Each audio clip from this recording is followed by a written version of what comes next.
श्री स्वामी समर्थ. आज मी तुम्हाला देवघराविषयी माहिती सांगणार आहे.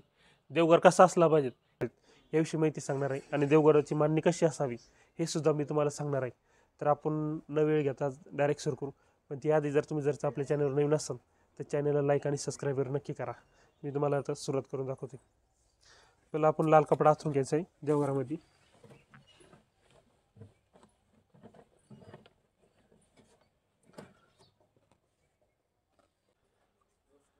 हे बघा, आपण ज्यांच्या घरात सिंहासन असेल त्यांनी सिंहासन ठेवायचं. ज्यांच्या घरात चौरंग असेल ते चौरंग ठेवू शकतं.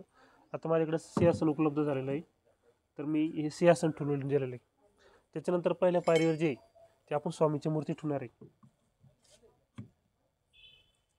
त्याच्यानंतर आपल्या साईडला स्वामीच्या मूर्तीच्या दोन्ही साईडला दोन आपण हत्ती ठेवू शकतो. असे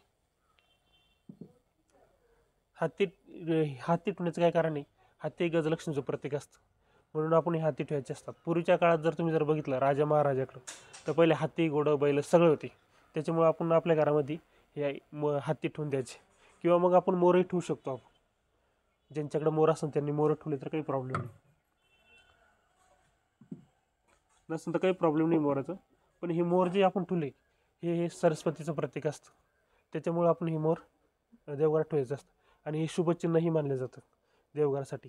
त्याच्यानंतर आपण दुसऱ्या ज्या पायरीवर आहे हे देवाचे टाक ठेवायचे असतात आपल्याला.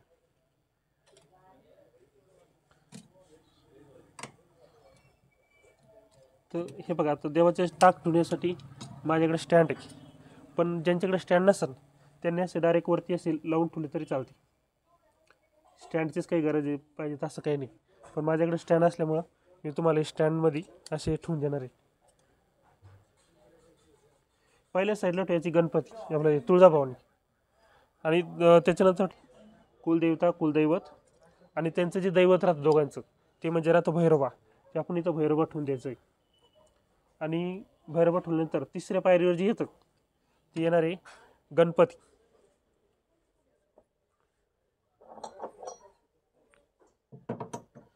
आपण हा तिसऱ्या पायरीवर गणपती ठेवायचा आहे.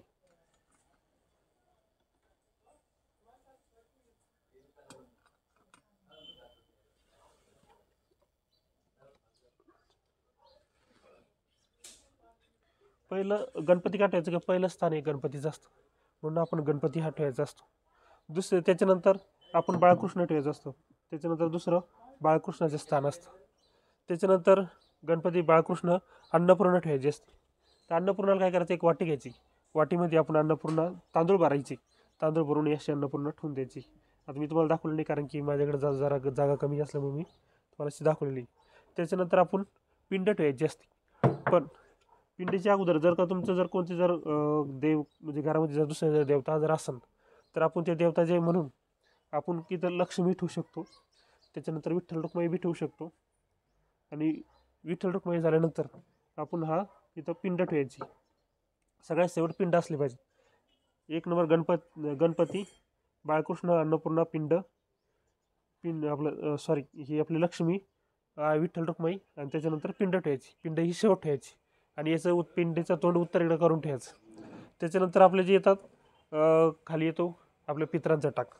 पितरांचा टाक जो आहे ते सगळ्यात आपण इथं पहिल्या पायरी सगळ्यात खाली ठेवायचं आहे. पण त्यांची पहिली पूजा करायची. ती पूजा कशी करायची ते सांगतो मी तुम्हाला पुढे व्हिडिओमध्ये. त्याच्यानंतर ही जी घंटी जी आहे घंटी आपण ही आपल्या डाव्या हाता साईडला ठेवायची. आणि त्याच्यानंतर शंख आणि शंख स्टँड हे आपल्या उजव्या हाताला ठेवायचं. देवाच्या डाव्या हाताला येतं हे आपल्या उजव्या हाताला येतं. आणि घंटी ही डाव्या साईडला. आणि शंख ठुताळ्यास काय करायचं, हे जे देठ असतं हे देठ हे देवाकडे असलं पाहिजे. आणि हे पाणी टाकायचं भाग आपल्याकडे असला पाहिजे. याच्यामध्ये रोज पाणी भरायचं.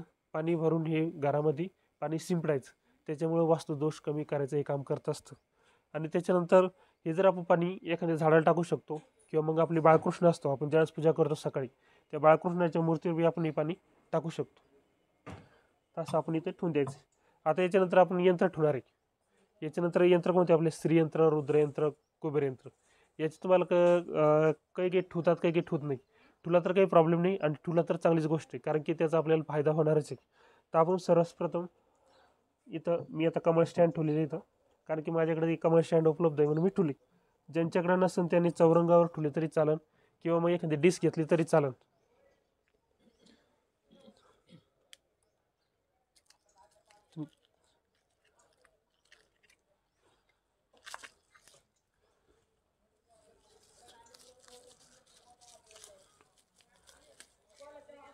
पहिल्या ह्याच्यावर ठेवायचं आपल्याला श्रीयंत्र. त्याच्यानंतर ठेवायचं आहे आपल्याला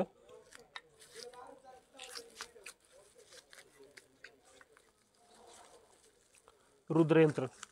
याला महामृत्युंजय मंत्रही म्हणतात आणि रुद्रयंत्रही म्हणतात. आणि त्याच्यानंतर आपण कुबेरयंत्र. हे कुबेरयंत्र आपल्या ह्या उजव्या हाताला ठेवायचं. डाव्या हाताला पहिले स्टार्टला श्रीयंत्र, रुद्रयंत्र म्हणजे महामृत्युंजय यंत्र, आणि हे आपल्याला इथं कुबेरयंत्र ठेवायचे. तर अशी आपल्याला मांडणी करायची आहे घरामध्ये.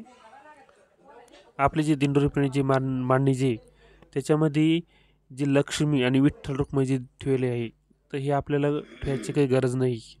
आपण डायरेक्ट तिथं गणपती, बाळकृष्ण, अन्नपूर्णा आणि डायरेक्ट पिंडही ठेवू शकतो. पहिल्या पायरीवर स्वामींची मूर्ती, नंतर कुलदेवतेचं टाक. तुमची जी कुलदेवता असेल ती तुळजाभवानी, खंडोबा, भैरवा.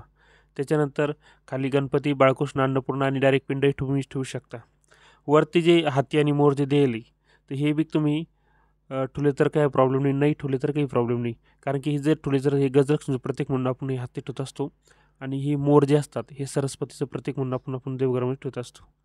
त्याच्यामुळे ठेवले तर काही प्रॉब्लेम नाही. खाली श्रीयंत्र, रुद्रयंत्र, कुबेरयंत्र हे तिन्हीपैकी जे राहतात, हे श्रीयंत्र लक्ष्मीप्राप्तीसाठी असतं, रुद्रयंत्र हे आरोग्यासाठी असतं, आणि कुबेरयंत्र हे सुद्धा आपले लक्ष्मीप्राप्तीसाठी असतं. त्याच्यामुळं दिंडोरी पंडित जी मांडणी असते ती अशी मांडणी आपल्याला करायची आहे. आणि आपला देवघर घराच्या किंवा वास्तूच्या ईशान्य कोपऱ्याला असावा. माहिती जर आवडली असेल तर चॅनल लाईक आणि सबस्क्राईब नक्की जरूर करा. परत भेटूया दुसऱ्या व्हिडिओमध्ये. श्री स्वामी समर्थ.